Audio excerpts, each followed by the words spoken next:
lifted from there. This is the synchronized or summarization of what she has done. In other words, she has nothing to do with the grant of this amount. She has nothing to do with the way it was they were spent, and she has nothing to do by way of justifying how all these matters came into existence, Your Honor. Okay, it's very clear, Mr. Defense Counsel. Now, let's just approximate. For somebody with the stature of the Chief Justice who has maintaining a penthouse in the Bellagio, what's that other condominium? No, it's not. It's not a penthouse. In fact, it is not occupied up to now, Your Honor. So our evidence will show. I'm sorry. Okay, so with the stature of the Chief Justice who is maintaining, let's say, a few households, let's just put a figure that he may be spending around 150 to 200,000 per month, and with that you multiply it by 12, he's spending around 2 million more or less per year. Then times 10, 21 to 22 million. So in short, ubus din. Yes. If Your Honor, please, if I do not think I can produce evidence by mere manifestation or argumentation, Your Honor. So I'm not willing, neither am I a position, legally speaking and physically speaking, to deal on the truth, accuracy of the figures that you have mentioned, Your Honor. Yes. So with that, I support the position of the Senate President that it's only the Chief Justice who can actually explain all of these things. Maybe yes, Your Honor. Yes. Now, I would like to take this opportunity also to ask you if you have any plans to divulge the dollar accounts as promised by the Chief Justice himself. Well, I have not yet concretely and positively arrived at the ultimate conclusion that we have to or we do not have to. That will depend on the progress of the proceedings and the nature of our evidence or the stages at which our evidence may be. Because we are on the defense, Your Honor. If the prosecution had not even established a prima facie case against the respondent, then I do not think we have to place him on the stand, Your Honor. Yes, I understand, but I'm just holding on to your word, and the records would bear us out, as well as the word of the Chief Justice in his media rounds, that he will divulge. And if you have the Chief Justice talking, then you have to value his word. Oh yes, I had been informed, Your Honor, although I did not hear, maybe I was asleep or elsewhere, when these alleged statements were made.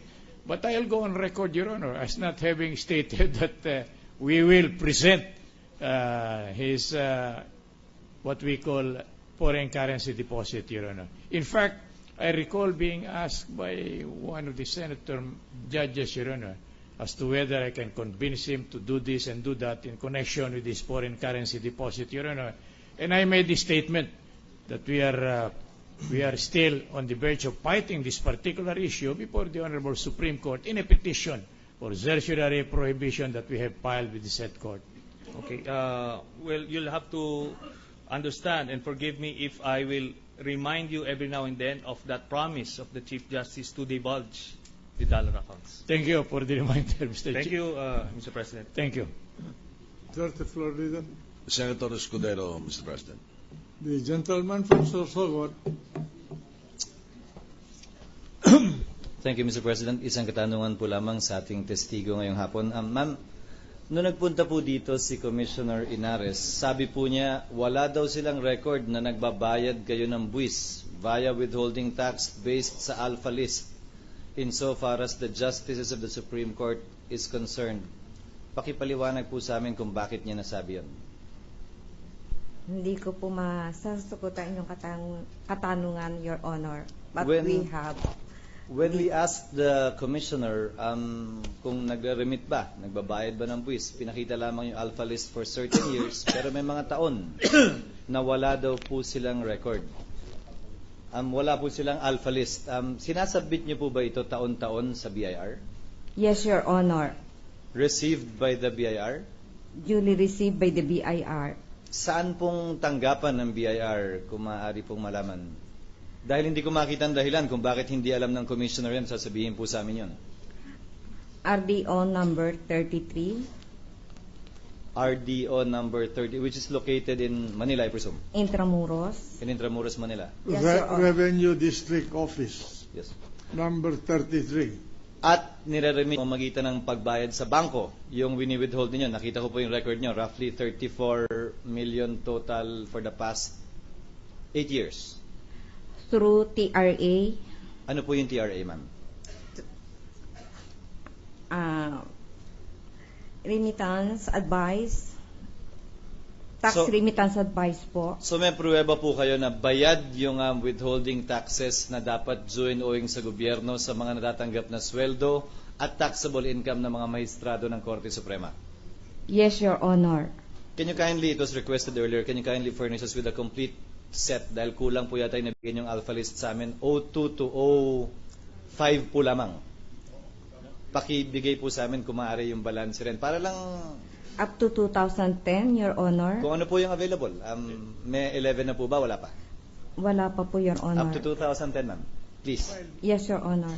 With due respect, Your Honor, if I'll be allowed to say a couple of words in connection with this, Your Honor. Because I recall, Your Honor, when the Honorable Commissioner of Internal Revenue, Commissioner Hinares, took the stand as a witness for the prosecution, Your Honor, there was exhibit 5C-7, Your Honor. This was marked in the hearing of February 6, 2012, and this covers the taxable years, 2006, 2007, 2008, 2009, and 2010. Yung previous years yung wala nila. Meaning 2002 to 2005? Yun po yung wala ang BIR daw. Correct. Tama po. So, kompleto na po yun sa records ng impeachment court sa ngayon. Tama po. From Tama 02 to 010. 06 to 010 galing sa BIR. Opo. 02 to 05 galing po Sa sa kanya ngayon. Sa defense, opo. Kaya yun po ang lohika kung bakit 02 to 05 lamang ang pinresenta ninyong Ang alpha aming list. pong purpose just to show that there was compliance in connection with the requirement of filing of all these things as shown by these various statements, 202 year-end report on compensation for the year 202, 203, 204, and 205, Your Honor. Thank you, Your Honor. Can we get the concurrence of the Secretariat, Mr. President, even at a later time, if indeed we have a complete record of the alpha list already and the payments made by the Supreme Court insofar as salaries and emoluments that are taxable by justices, even at a later time, para lang malaman natin kompleto yung record natin from 02 to 010. Ma'am, nandiyan po ba?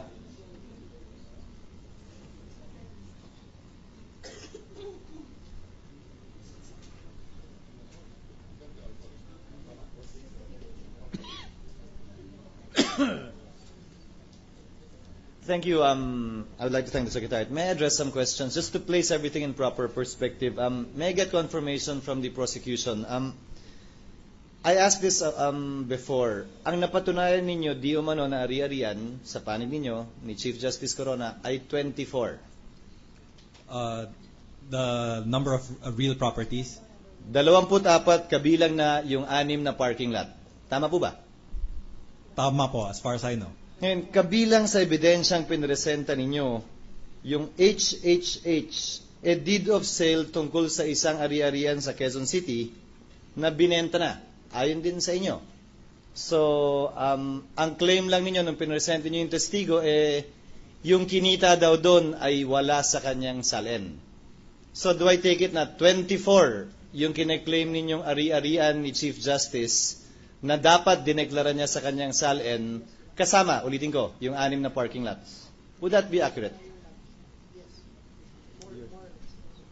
Your Honor, I'm sorry, I'm not in a position at this time to make that statement. Can I ask someone who's in a position to answer, Mr. President? Because it cannot be more or less. It should either be 21, 23, 24, so that we as senator judges would know. Ano ba yung dinidisprove ngayon ng depensa at ano ba yung napatunayan ng prosecution kaugnay sa kanilang aligasyon na hindi nilalaman ng SALN ni Chief Justice? Is the prosecution in a position to answer the question of the distinguished senator from Sorsogon? Your Honor, may we have like a 5-minute recess so we can check our records and give the exact data? All right. Mr. President. Tama-tama yung recess. Sige. Mr. President, Yes. because of the lateness of the hour, may we move to suspend for 15 minutes instead of Trial suspended for 15 minutes to check the record of the prosecution